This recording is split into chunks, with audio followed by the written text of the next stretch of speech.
विमला काकी, जो कि गांव की सबसे बुजुर्ग औरत है, वो चौपाल पर बैठकर हर रोज बच्चों को कहानियाँ सुनाती है। सभी बच्चों को विमला काकी की कहानी बहुत पसंद आती है। वो रोज चौपाल पर बैठकर विमला काकी की कहानियों का आनंद लेते। अच्छा बच्चों, तुम्हें पता है हमारे गांव में बहुत पहले एक नरभक्षी दानव रहता था। उसके लंबे लंबे नाखून थे, बड़े बड़े बाल, बड़े बड़े दांत और बिल्कुल एक भालू की तरह था वो।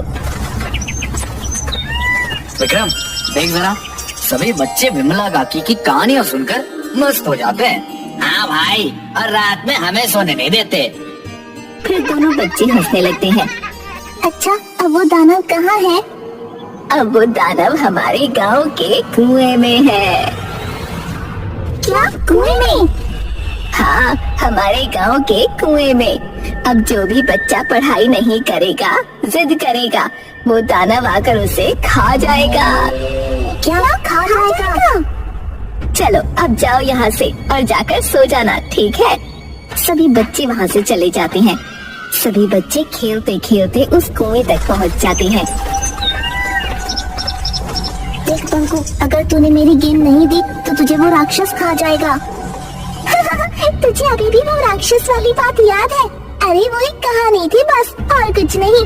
अगर सच में कोई राक्षस होता तो क्या हमारे घर वाले हमें यहाँ आने देते? और अगर राक्षस हुआ तो? अरे तू भी किन बातों में विश्वास करता है? चल मैं तुझे उस कुएं में दिखाता हूँ, कोई राक्षस नहीं है। फिर सारे बच्चे उस कुएं के पास चले जाते हैं और उस कुएं का ढक्कन खोल देते हैं। तभी उन्हें बहुत डरावनी डरावनी आवाजें सुनाई देती हैं। सभी बच्चे डर के मारे वहाँ से भाग जाते हैं। शाम को जुगनू अपने खेत में कुछ काम कर रहा था और घर जाते समय उस कुएं के पास से गुजरा कि अचानक कुएं के पास से वो गायब हो गया। गांव वाले उसे ढूंढ ढूंढ कर परेशान हो गए, लेकिन वो नहीं मिला। तब से रात को जो कोई भी उस कुएं की तरफ जाता, वहाँ से फिर लौट कर नहीं आता। गांव के सभी लोग चौपाल पर बात करते हैं। मुखिया जी, हमें कुछ करना होगा। कुछ दिनों से जो कोई भी उस कुएं की तरफ जाता है, लौट कर नहीं आता। गांव में इतने सारे हादसे हो गए, अब ना जाने वो कुआं किस किस को खा जाएगा। हमारा शहर जाना बहुत जरूरी हो गया है। हाँ, अब तो मुझे भी फिक्र होने लगी है। जब तक हम इस समस्या का समाधान ना ढूंढ ले, तब तक कोई भी रात में उस कुएं की तरफ नहीं जाएगा। तब से गांव के लोगों ने रात में उस रास्ते से वहाँ से आना जाना बंद कर दिया। फिर एक दिन प्रताप के बेटे बंकू को बहुत तेज बुखार आ जाता है और शहर जाने का बस वही एक रास्ता था। बंकू की हालत बिगड़ने लगी तो प्रताप बंकू को लेकर उस कुएं वाले रास्ते से ही शहर के लिए निकला।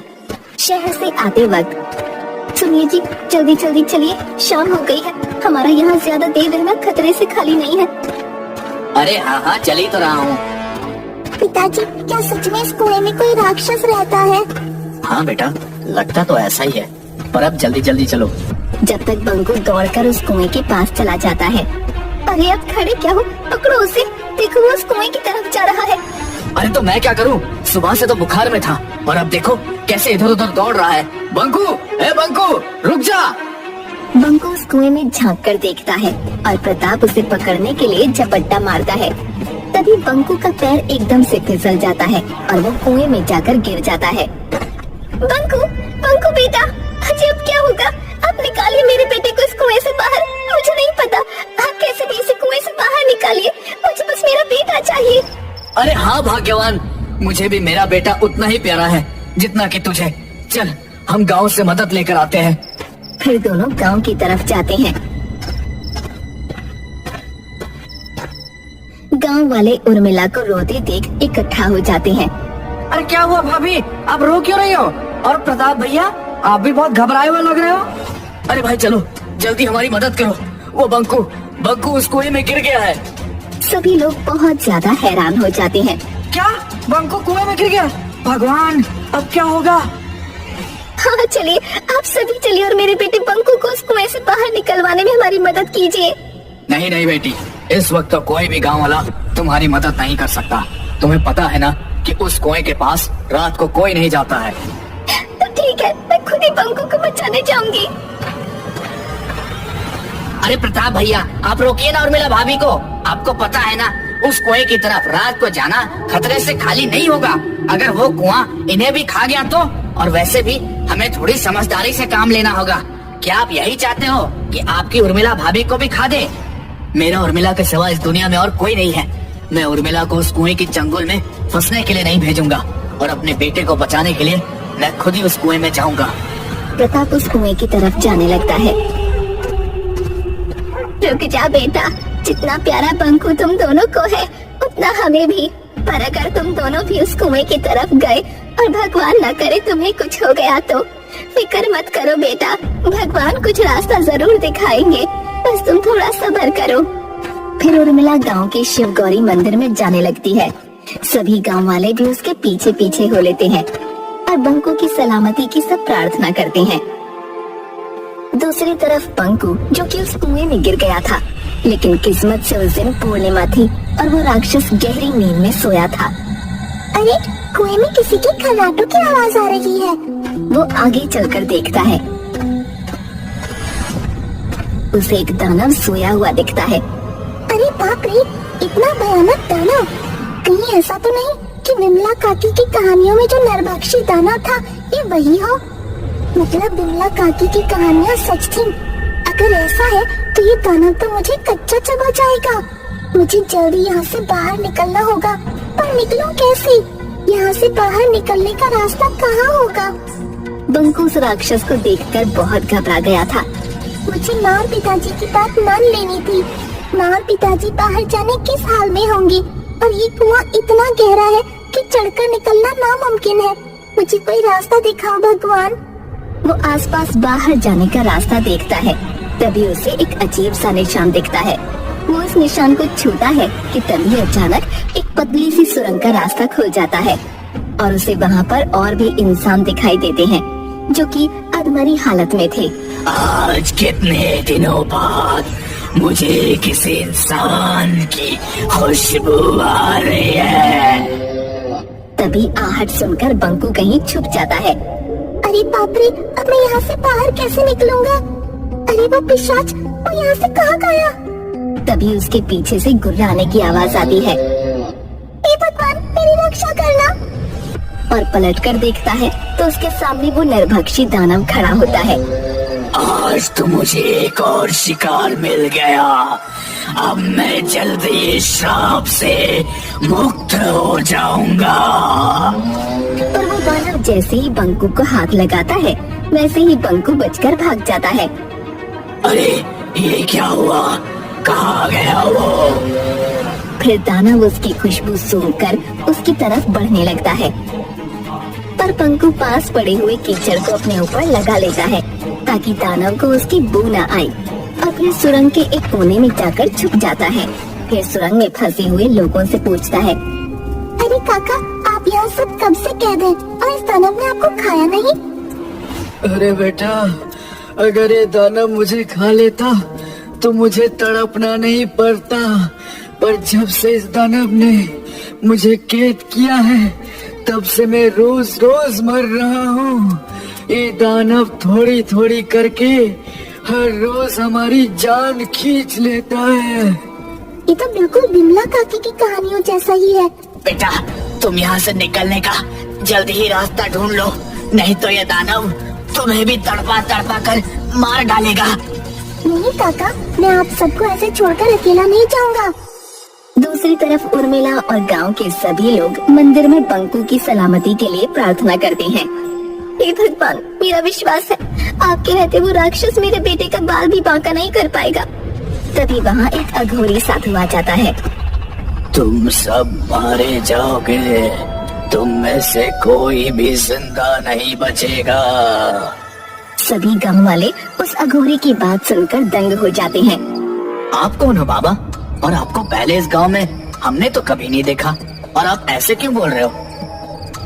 इस गांव पर बहुत बड़ा खतरा मंडरा रहा है और तुम में से कोई भी जिंदा नहीं बचेगा, कोई भी नहीं।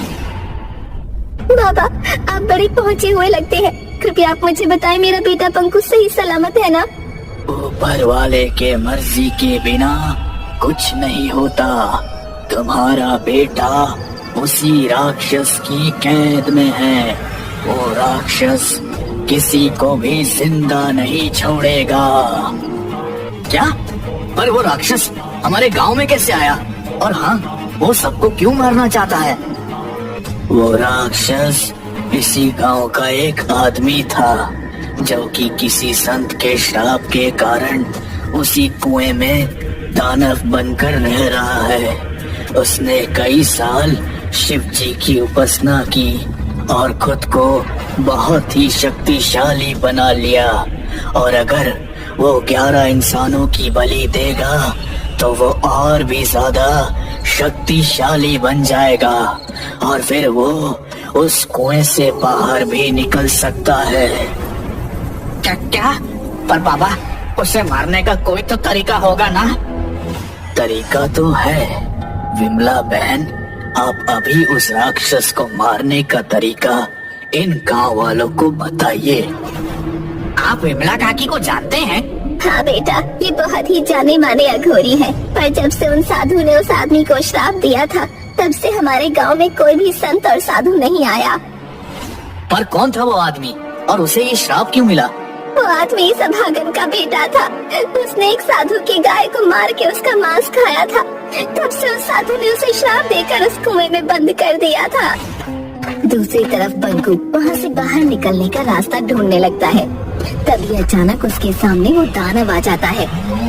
तो तू यहाँ पर छुपा हुआ है चूहे? तूने मुझे बहुत भड़काया है। अब मैं तुझे कच्चा चबा जाऊंगा। दानव बंकू को पकड़ने के लिए आगे बढ़ता है, पर बंकू बचकर फिर से निकल जाता है। दानव गुस्से से बंकू के पीछे पीछे बढ़ता है और बंकू उससे बचकर आगे निकल जाता है। दौड़ते दौड़ते बंकू एक पत्थर से ठोकर खाकर गिर जाता है। बंकू उस पत्थर को ध्यान से देखता है तो पत्थर के पीछे नागफनी दिखाई देती है। तब वो उस पत्थर को खोदने लगता है। अरे शिवलिंग, और ये भी इस कुएं के अंदर। ये महादेव, आप मेरी और यहाँ पर कैद बाकी सभी लोगों की रक्षा करना। तभी दानव वहाँ पहुँच जाता है और वो उसके मुंह से आग के गोले बरसाने लगता है। बंकू बचते बचाते उस चट्टान के पीछे जाकर छुप जाता है जहाँ पर वो दानव सोया हुआ था। और दानव के आग के गोले की वजह से वो चट्टान टूट जाती है। उस चट्टान में से एक त्रिशूल निकलता है।